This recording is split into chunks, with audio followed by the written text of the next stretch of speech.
Olá, estamos começando o InfraLive especial Congresso ABCR Bienal de Rodovias, programa em que vamos conversar sobre os temas mais relevantes para o setor de rodovias do Brasil e apresentar alguns dos participantes do maior evento do setor na América Latina. O Congresso ABCR Bienal de Rodovias acontece nos dias 31 de agosto e 1º de setembro em Brasília.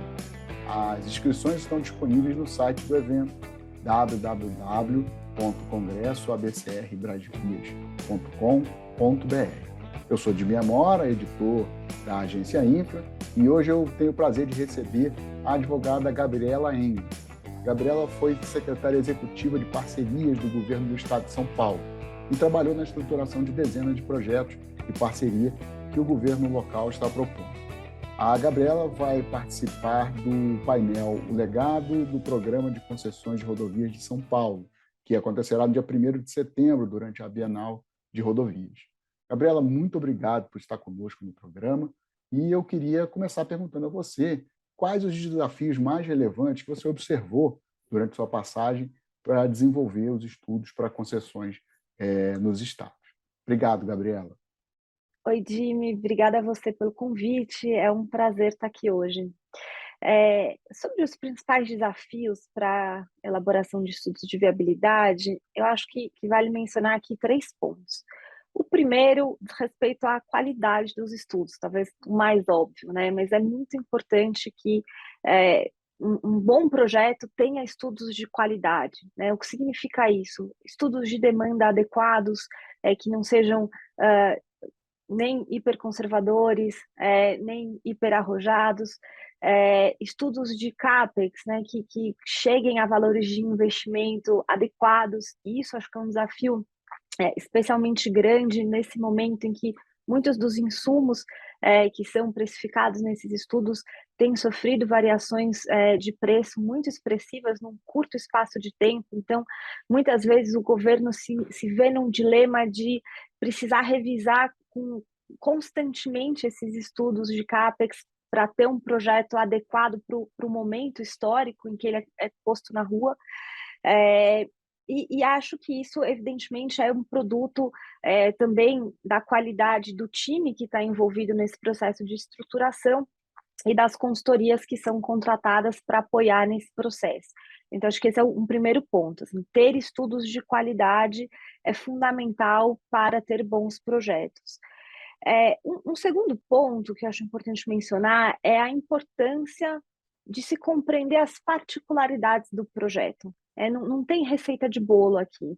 Então, por exemplo, um projeto Greenfield vai ter demandas de modelagem muito diferentes de um projeto Brownfield. E mesmo dentro de um projeto Brownfield, você vai ter projetos que são licitações de malha que já foi concessionada, e malha que nunca foi objeto de concessão, que também são ativos diferentes, né, do ponto de vista das preocupações que o agente público tem que ter na hora de pensar a melhor forma, por exemplo, de alocar alguns riscos e de como estruturar o contrato para enfrentar os problemas que são específicos do projeto. E acho que essa abordagem, digamos assim, customizada, né, que permite identificar o que é o desafio específico de cada projeto, se é um desafio ambiental, se é um desafio maior de engenharia, por exemplo, o projeto do Rodoanel Norte aqui de São Paulo, que tem um conjunto de desafios associados à engenharia, à transição do sistema, ou mesmo a PPP da Tamoios, que tinha um desafio ambiental, geológico enorme. Então, conforme o perfil do projeto, acho que ele tem que ter uma modelagem que atenda adequadamente a esses desafios, né? E aí também entra a oportunidade de inovar, né? Porque quando a gente trabalha o projeto na sua especificidade, a gente consegue também trazer inovações. Por exemplo, os projetos que agora estão trazendo free flow para dentro do modelo de receita, né, de tarifação. O free flow apresenta outros desafios que o projeto que não tem free flow apresenta, e isso também demanda uma customização da matriz de riscos. Então, eu acho que essa visão de customização, que vai olhar para a matriz de riscos, vai olhar para saídas da relação contratual, a depender de determinados eventos que são específicos do contrato, é um segundo ponto muito importante que precisa ser pensado para enfrentar os desafios de estruturação e ter um bom projeto. E o terceiro e último ponto, eu acho que é uma comunicação franca e transparente com o mercado. Isso é algo que vários entes federativos já adotam como hábito, né? O Estado de São Paulo, a União também, algo que no passado era visto com mais reserva, e eu acho que é fundamental que o agente público, o poder público, compreenda que essa comunicação franca com o mercado ela é muito importante para que os pontos cegos do projeto sejam percebidos e introjetados na medida do possível para melhorar o projeto, sempre, evidentemente, com uma capacidade de discernir o joio do trigo, né? Claro que essa conversa muitas vezes envolve interesses específicos que não fazem sentido serem absorvidos pelo projeto, mas posso dizer por experiência pessoal que muitas vezes existem inputs e contribuições do mercado nesse processo de comunicação que são coisas que o governo não viu, né, não percebeu, e quando você traz isso para o projeto, e aí acho que isso vale um pouco para os 3 pontos, né, estudos de qualidade, a compreensão das especificidades do projeto e a comunicação com o mercado, quando esses 3 pontos estão presentes, o resultado é uma licitação mais competitiva, que ao meu ver é o objetivo final do projeto, né, do poder público ao listar o projeto. Então, eu diria que seguindo isso, a gente consegue uma licitação competitiva e que possa ter bastante concorrência e alcançar os seus objetivos. E quanto, Gabriela, você entende que é importante solucionar passivos, né, que o sistema de concessões, ou as concessões tenham nos estados, né, para que possam as concessões futuras terem sucesso aí no seu desenvolvimento? Jimmy, eu acho que o problema dos passivos regulatórios, né, que são basicamente descumprimentos contratuais de parte a parte, que geram dívidas de parte a parte, que são dívidas corrigidas muitas vezes à taxa contratual desses contratos, ou seja, uma dívida que vai crescendo, em muitos casos, exponencialmente. Esses passivos regulatórios, eles são um fardo para o futuro. Eu acho que a gente falava muito isso quando eu estava no governo do estado, que a gente precisa resolver os passivos regulatórios para pavimentar o futuro, né? Primeiro, eu acho que é preciso constatar que os passivos são uma realidade em vários contratos, né? Se a gente olhar para o governo federal, a terceira rodada das concessões rodoviárias ali de 2013, 14, até hoje tem contratos que não se resolveram, né, nem operam, nem foram extintos, e quem perde no final do dia é o usuário que está lá transitando na rodovia com condições muitas vezes precárias de manutenção. O estado de São Paulo também tinha muitos exemplos de passivos regulatórios, principalmente dos contratos da primeira rodada da década de 90, do final da década de 90, e durante esse último período aí de 3, 4 anos, o time do estado de São Paulo fez um esforço muito grande de equacionar esses passivos, fez algo que o poder público está pouco habituado, que é sentar, negociar e transacionar para chegar num comum acordo e passar a régua nesses contratos e conseguir abrir espaço para o planejamento público, né? Que acho que aí, no fundo, a questão da solução de passivos regulatórios é que ele gera uma incerteza enorme sobre o término desses contratos, né? Ninguém sabe quando eles vão terminar. E isso é ruim para o poder público e é ruim também para a concessionária, né? Que fica ali sujeita a todas as incertezas associadas ao desconhecimento do término dos seus contratos. Então, eu acho que quando a gente fala em passivos, a gente está olhando agora mais para a gestão, né? Falamos um pouco de estruturação, olhando agora para a gestão, e é muito importante que os entes públicos, as agências reguladoras e as próprias concessionárias evitem que esses passivos se acumulem, né? E tenham aí o hábito de buscar equacionar isso periodicamente. Acho que os passivos é muito difícil falar que eles não vão acontecer, que não haverá passivos regulatórios, mas a disciplina em equacioná-los periodicamente é algo muito importante que deveria estar na agenda aí do poder público e das agências reguladoras. Bom, e eu queria te perguntar como é que você vê a necessidade da gente ter um mercado mais amplo para que essas concessões dos estados, né, já que temos um programa ambicioso aí em vários estados enquanto a isso, quanto que a gente precisaria de ter um mercado mais forte? Como é que você vê aí que ele pode se desenvolver para que essas concessões tenham aí grupos interessados em entrar e disputar? Olha, Jimmy, acho que em primeiro lugar a gente precisa realmente constatar e reconhecer que, apesar do setor de rodovias, de concessões rodoviárias, ser provavelmente o setor mais maduro de infraestrutura no Brasil hoje, existe sim uma concentração muito grande nesse mercado, né?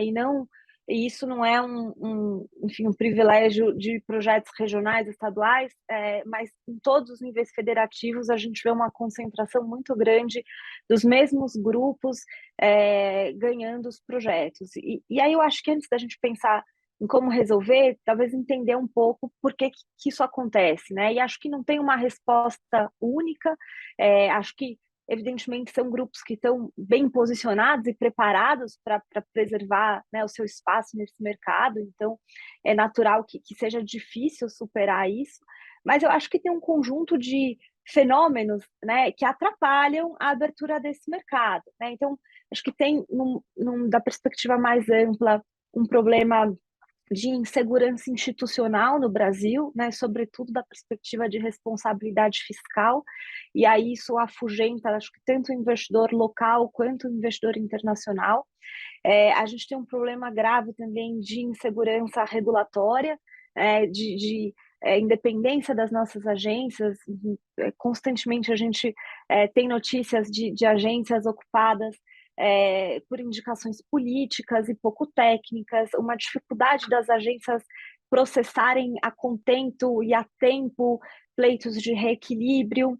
E a gente tem um problema grande de insegurança jurídica, né? Assim, é muito difícil. Eu tive na posição de ter que explicar para um investidor estrangeiro como é possível um leilão ser suspenso 24 horas antes de se abrir os envelopes, né? E de fato é muito difícil explicar isso. Então, acho que também nesse contexto de insegurança jurídica está muito a atuação dos nossos órgãos de controle, né, os tribunais de conta estaduais e municipais, já que na União ele faz um controle prévio, que também me parece um pouco descabido, mas enfim, acho que não é esse o ponto aqui, e o Ministério Público, que também entra bastante com ações e acho que dão espaço, em boa medida, para o comportamento oportunístico de terceiros que querem interromper o processo e acabam conseguindo utilizando-se desses mecanismos. Então, acho que tem um problema institucional mais macro, né, que precisa ser tratado.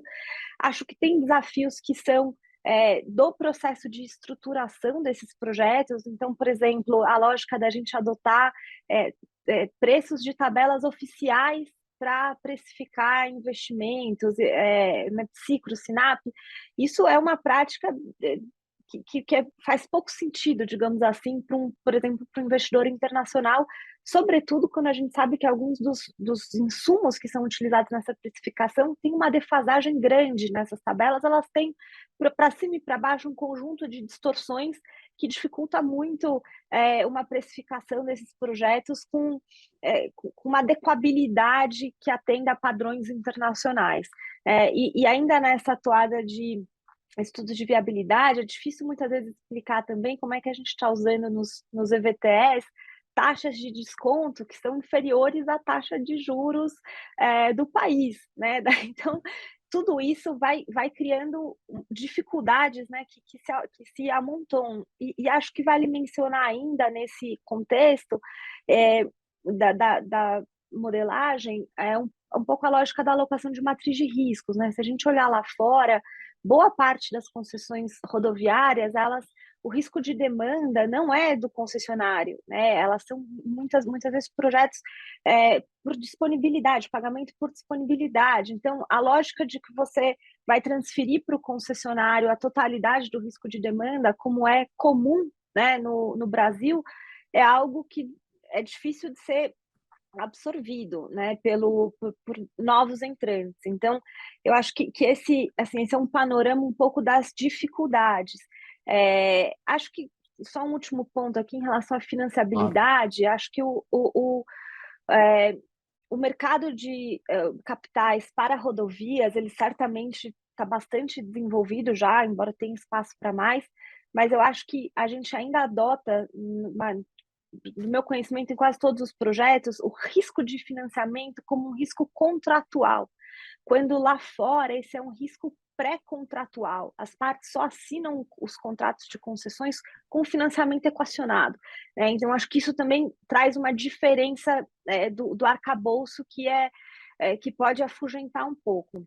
E aí, rapidamente, assim, o que a gente poderia fazer para melhorar? Eu acho que não tem bala de prata, mas acho que melhorar todos os problemas institucionais que eu mencionei aqui, de revisar o papel dos controladores, de revisar a adoção, por exemplo, de tabelas oficiais e ao invés disso, usar preços globais de obras similares, como inclusive está na lei de PPPs, buscar regulamentos contratuais, né, uma modelagem contratual que aproxime os contratos de uma lógica com a qual esses investidores tá mais habituado. Então, por exemplo, rever a alocação de risco de demanda, temperar um pouco isso, que é algo que projetos têm no estado de São Paulo, fez isso em concessões rodoviárias, de repensar um pouco a alocação de risco. Acho que a gente precisaria tratar todas essas camadas aí de dificuldades para efetivamente começar a planejar a abertura desse mercado para novos investidores. Eu acho que esse é o tema, são os temas vão ser tratados aí na Bienal de Rodovias, né? E eu, enfim, convido todos para entrarem no site, se inscreverem para participar. Gabriela, eu queria agradecer imensamente a sua participação, muito obrigado. Né? Nós estamos terminando aqui mais esse programa, em breve teremos novos convidados do Congresso ABCR Bienal de Rodovias, e eu peço que você curta o nosso canal no YouTube para ser notificado dos próximos programas. Até a próxima. Obrigado, Gabriela. Obrigada, Jimmy. Até. Até.